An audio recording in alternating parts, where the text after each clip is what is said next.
mean, I don't want to like beat on it, but I do want to like. Yeah, ring it out. I gotta ring it out. Jay-Z.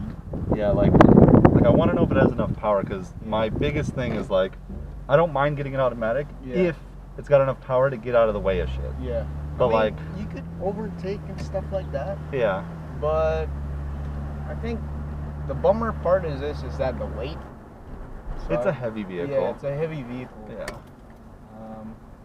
I think the 300s, IS300s are much more lighter, much more nimble, you know what I mean? They are, but I would only get an IS300 if it's manual. Yeah. If it's not manual, then I'd rather have one of these. Then I put it in manual mode, and then I rev it in 4th gear.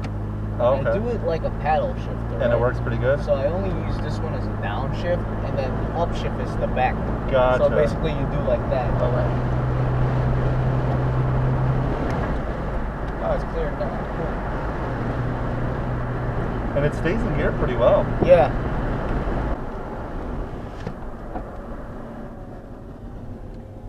I like the brakes.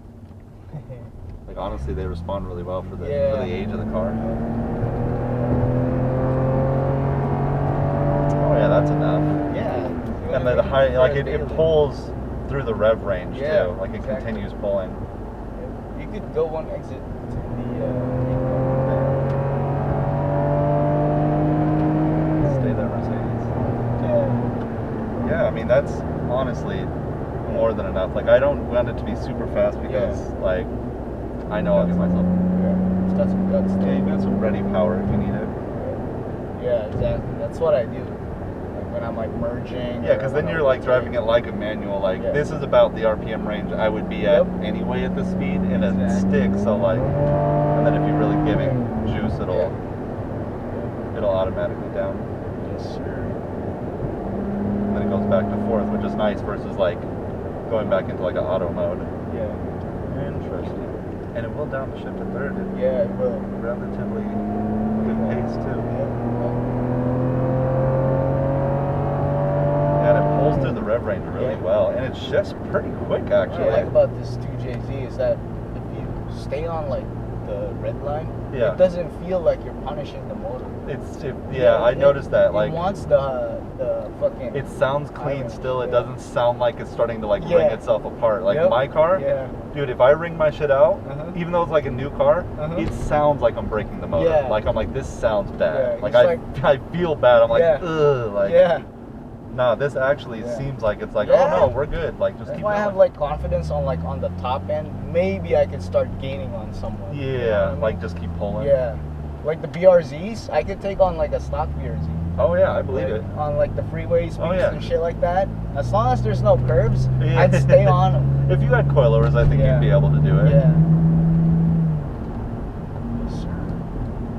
Yeah, it pulls very, very similarly to my to the Crown Vic until this thing gets higher in the rev range. Then this thing keeps pulling. The Vic had like really good mid range, but then it plateaus. Oh, dude, it plateaued so hard. There you go.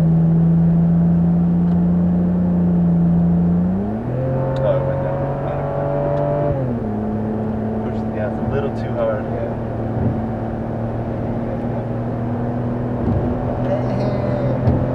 Yeah, she'll go. It's just stable too. Oh yeah. The brakes feel good. Yeah. Because it's fucking wide, you know? Yeah. It's a big car. Oh yeah. Yeah, see, if I were to get one, I'd throw it on, I would either do like a really nice set of coilovers, or I would do a really good spring and strut combo. Just to get a little, like, I'm used to newer cars, so get a little bit of this roll out. Yeah. But like, honestly, like, even with the roll, it's predictable roll. Like, she squats and goes. Exactly. The rear wheel drive kind of like keeps it planted. This car's really healthy, man. Yeah. Thanks, really, man. really nice GS. I'll give you 7,000 for one of these. Yeah, not bad, you know?